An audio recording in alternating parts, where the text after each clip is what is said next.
Will from Will Development, and this is my comp recap for the Tampa Bay Strongman Classic 2020.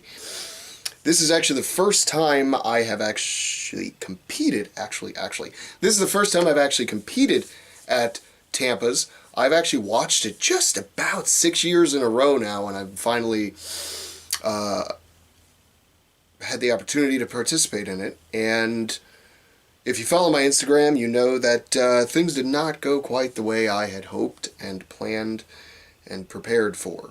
But we'll get to that in a minute.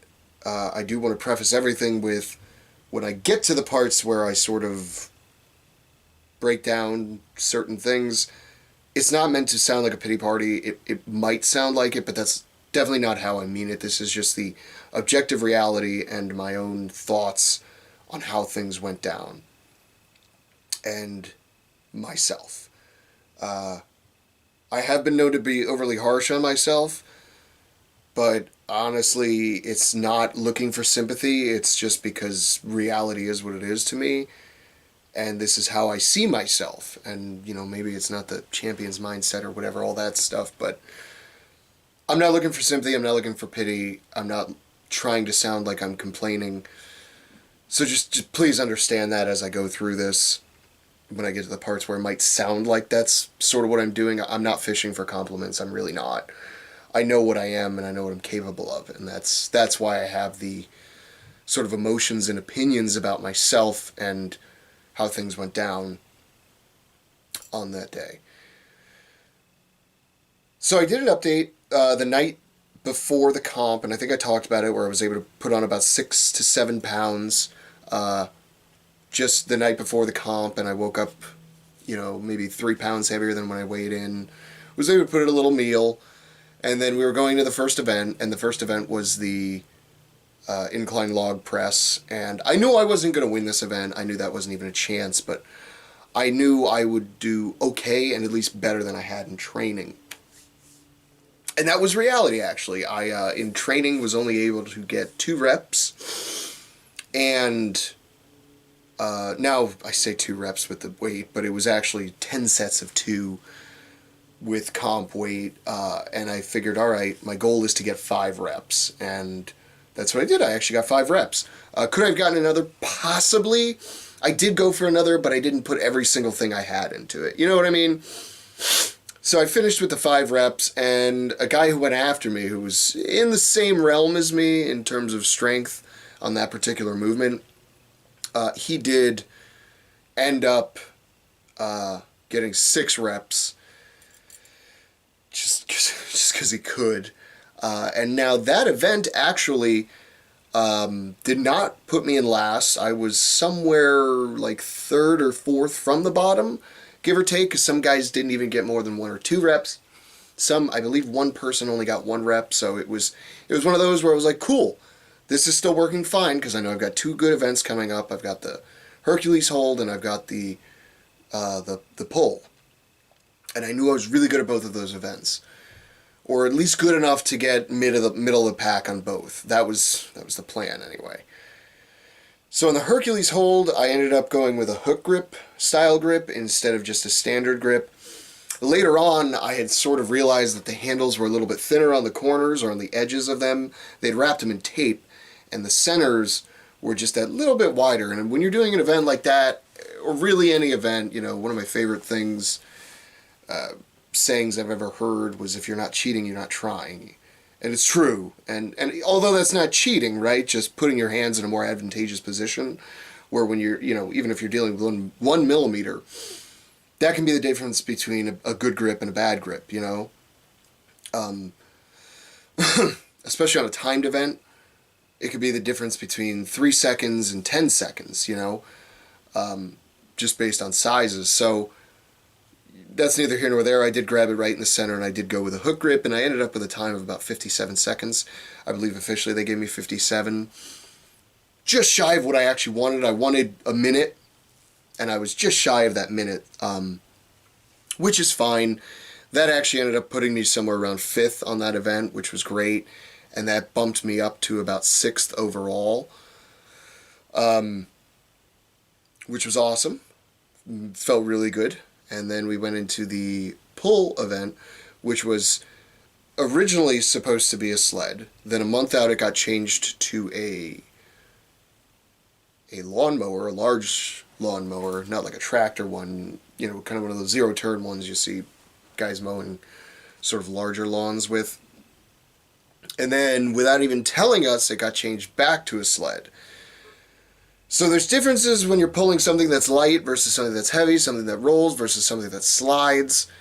You got to change your technique a little bit. And I had practiced the entire time with a rolling implement because I was under the impression that we would have something that would carry a bit of momentum, not just dead stop, that sort of thing.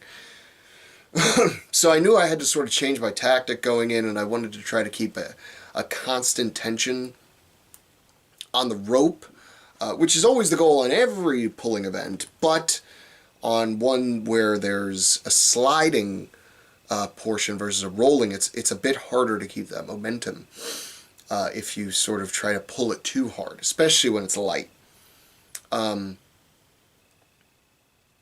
And man, thinking about it still kind of upsets me. We had a false start first time I started, and then it was go time, and I went cool, and I started out kind of just pulling it just nice and steadily, nice and steady, and I said, this is not going to work, this is not going to be a good time if I keep pulling like this. So then I did a hard pull, and then another hard pull, and I had one more left, and I just basically put everything I had into it, and I pushed everything so hard that I actually pushed myself off the footrest there, and I was about 2 to 4 inches away from the finish line when I did that, and I came back up real fast as I could, and grabbed the rope, and I yanked it one more time, slammed it really hard against the footrest actually, looked over at my time, and it was 16 seconds, and right when that happened, I smacked my hands against the ground, I yelled, fuck, and I just walked away, because right then I knew I had just lost it all. I knew I had just gotten last place in this competition, because I knew 16 seconds was a shit time, and I knew everybody who went after me was going to beat that no matter what happened. And I was totally right. I think the next worst time was 13 seconds, like 1360 or something like that, or 13.6.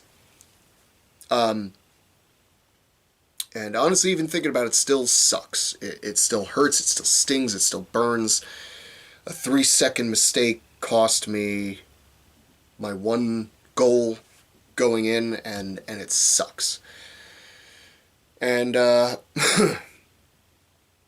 man, it still stings to this day because I had no reason losing that event the way I did. It would be one thing if I got second to somebody better, but it wasn't that. It was I got absolute last place because I fucked up, and there was just no two ways about it. And it like I said, even now 2 weeks later, it still hurts. I was mad. I was ready to leave. I just said, fuck it, I won't even do the last event, because why?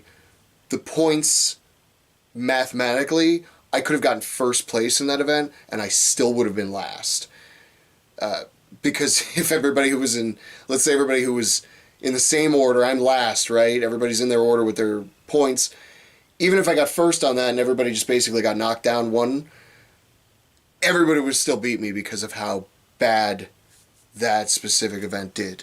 Had I gotten 7th or 8th, I would have just had to try a little bit harder on the bag toss to finish it, which I knew was going to be a bad event for me, but it was not the case. The case was, nothing I can do will dig me out of this hole now. I want to go home. I don't want to sit here and embarrass myself anymore.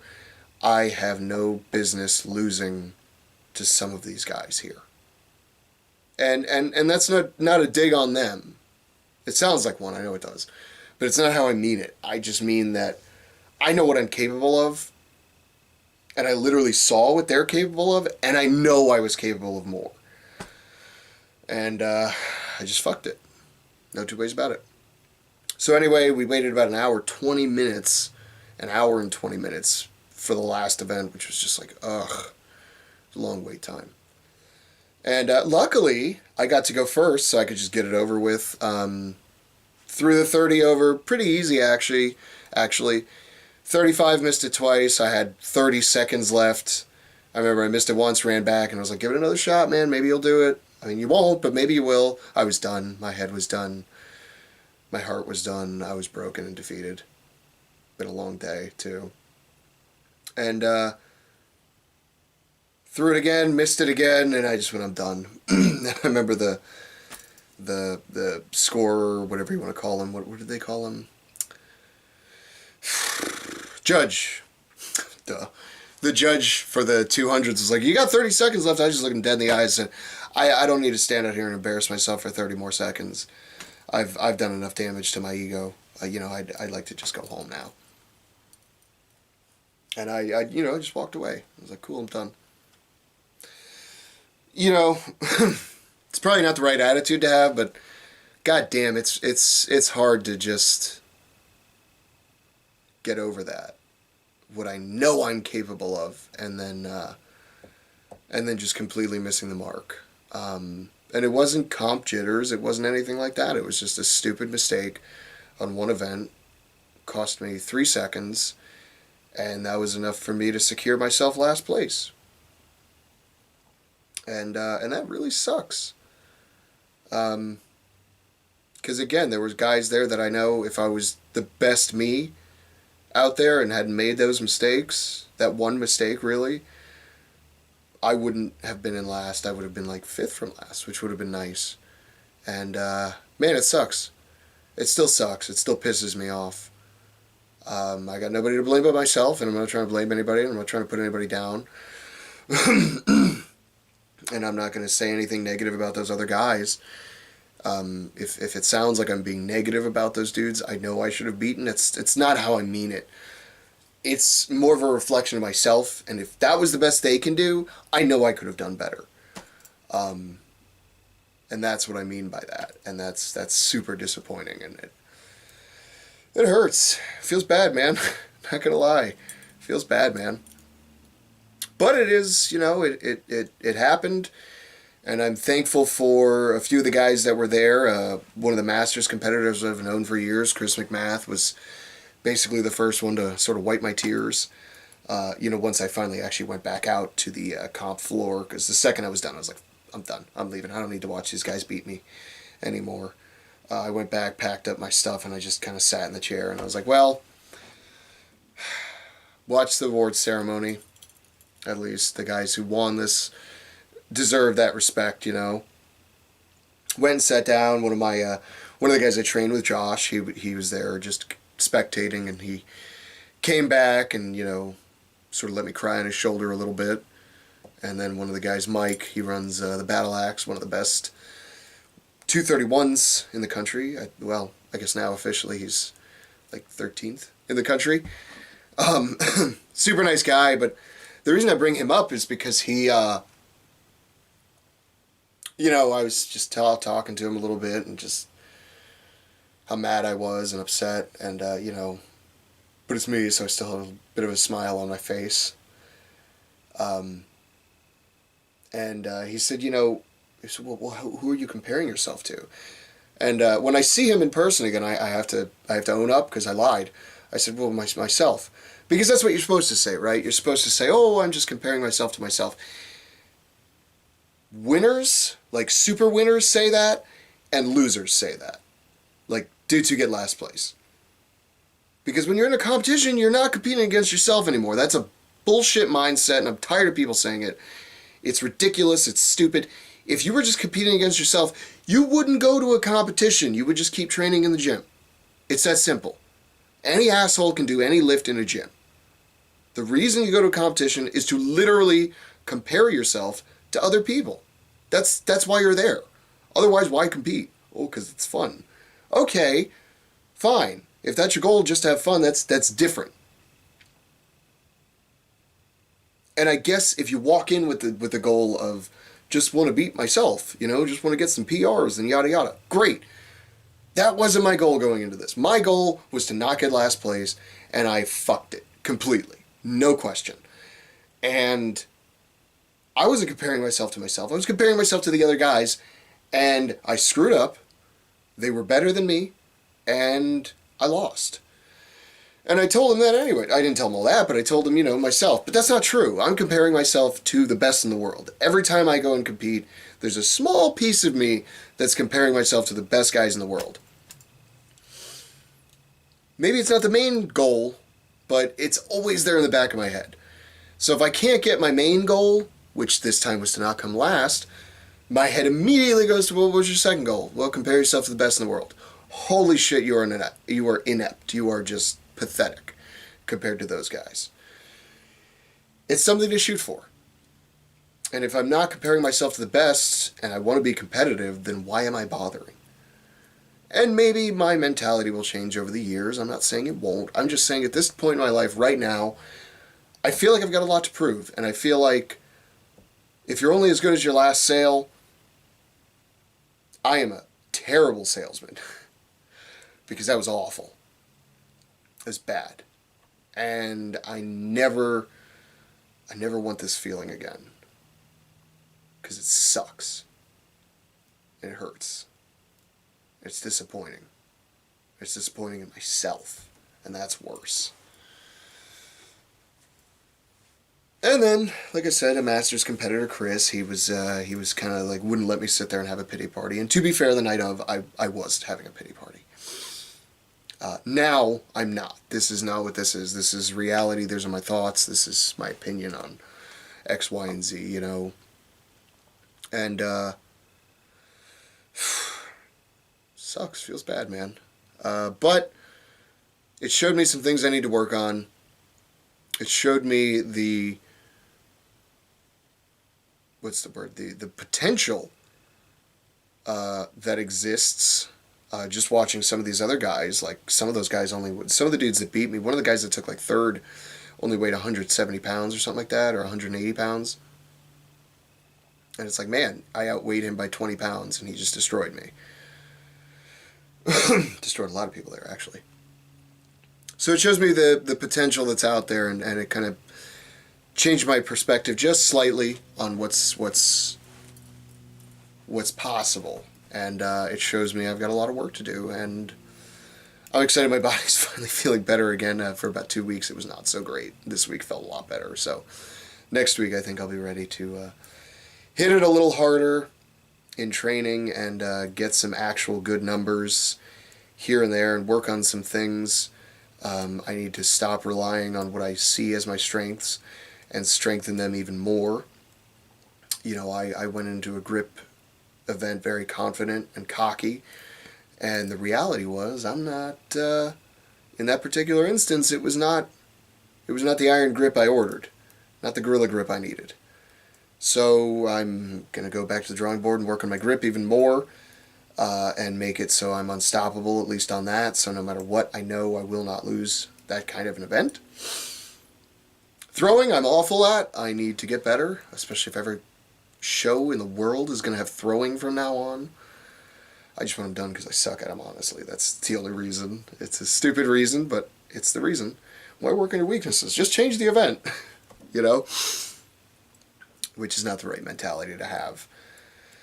And, man, on the sled pull, I don't know what the hell I got to do different on that. I honestly had multiple people tell me my technique's really good on that type of event, but obviously it wasn't that good this go around. So anyway, that's the comp recap. Look forward to the footage coming out next week. I'm gonna put this up on YouTube and then I'll go get the other footage. Sorry it's so long. I feel like I had a lot to talk about. Hopefully it all made sense. I'm just kind of rambling on. I don't have a script for this kind of stuff because it's kind of a heart-to-heart right now. Heart-to-heart.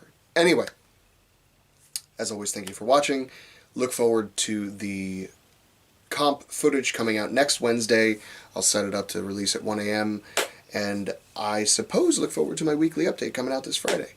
And if you don't, no, you know what? That's not good enough. If you go in comparing yourself to yourself and that's your only goal, that's fine. But don't use I'm just comparing myself to myself as an excuse to be mediocre. That's what I mean by that. And if you do, then what's your excuse? No, better. Don't quit. Just because you're the worst 200-pounder in Tampa, don't quit, because eventually I'm going to be the best in Florida. And if you do quit, then what's your excuse?